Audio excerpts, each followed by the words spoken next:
Hi friends, ಈ box ಏನು ಗೊತ್ತಾ, ಮಕ್ಕಳಿಗೆ ಸ್ಟ್ರೀಟ್ ಚಾಕ್ ಅಂತ ಸಿಗುತ್ತೆ. ಅಂದರೆ ದೊಡ್ಡ ದೊಡ್ಡ ಚಾಕ್ ಪೀಸು ಸ್ಟ್ರೀಟಲ್ಲಿ, ಅಂದರೆ ರೋಡ್ ಮೇಲೆ ಕಲ್ಲು ಮೇಲೆ ಬರೆಯೋದಕ್ಕೆ.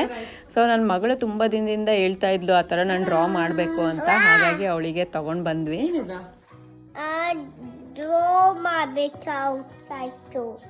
ಆಚೆ ಡ್ರಾ ಮಾಡಬೇಕು ಅಂತ ಅವಳು ಹೊರಟ್ಲು. ನಾನು ಮೇನ್ ರೋಡಲ್ಲಿ ಬೇಡ, ಚೆನ್ನಾಗಿರಲ್ಲ, ಜನ ಎಲ್ಲ ಓಡಾಡ್ತಿರ್ತಾರೆ ಅಂದ್ಬಿಟ್ಟು ಸ್ವಲ್ಪ ಫಾರೆಸ್ಟ್ ಕಡೆ ಅಲ್ಲಿ ಬಂಡೆಗಳೆಲ್ಲ ಇದೆ, ಅಲ್ಲಿ ರೋಡಲ್ಲಿ ಯಾರು ಅಷ್ಟು ಅಡ್ಡಾಡಲ್ಲ ಅಂದ್ಬಿಟ್ಟು ಅಲ್ಲಿ ಹೊರಟ್ವಿ. ನಮ್ಮ ಕಾಲದಲ್ಲಿ ನಾವು ಚಿಕ್ಕ ವಯಸ್ಸಲ್ಲಿದ್ದಾಗ ಅದಕ್ಕೆ ಅಂತ ಒಂದು ಸಪ್ರೇಟಾಗಿ ಚಾಕ್ ಪೀಸ್ ಏನು ಮಾಡ್ತಾ ಇರಲಿಲ್ಲ. ನಮ್ಮ ಇರೋ ಚಾಕ್ ಪೀಸು ಬಳಪದಲ್ಲೇ ಎಲ್ಲ ಕಡೆ ಮನೆ ಗೋಡೆಗಳಲ್ಲಿ ನೆಲದಲ್ಲಿ ಎಲ್ಲನೂ ಬರಿತಾ ಇದ್ವಿ ನಾವು. ಇಲ್ಲಿ ನೋಡಿ ಇವರಿಗೆ ಸಪ್ರೇಟಾಗಿ ದೊಡ್ಡದಾಗಿ ಕಂಫರ್ಟಬಲ್ ಚಾಕ್ ಪೀಸ್ ಮಾಡಿದ್ದಾರೆ ಸ್ಟ್ರೀಟಲ್ಲೇ ಬರೆಯೋದಕ್ಕೆ. ಸೊ ಇಲ್ಲಿ ಫಾರೆಸ್ಟ್ ಹತ್ರ ಹೋದ್ವಿ, ಅಲ್ಲಿ ಚಿಕ್ಕ ಚಿಕ್ಕ ಬಂಡೆಗಳಿತ್ತು, ಅದ್ರ ಮೇಲೆ ಅವಳೆಲ್ಲ ಡ್ರಾ ಮಾಡಿದ್ಲು. ಅವಳಿಗೂ ಫುಲ್ ಖುಷಿ ಆಯಿತು. ಅದರಲ್ಲಿ ಒಂದು 5-6 ಕಲರ್ಸ್ ಇತ್ತು, ಎಲ್ಲ ಕಲರ್ಸ್ನ ಯೂಸ್ ಮಾಡಿಕೊಂಡ್ಲು.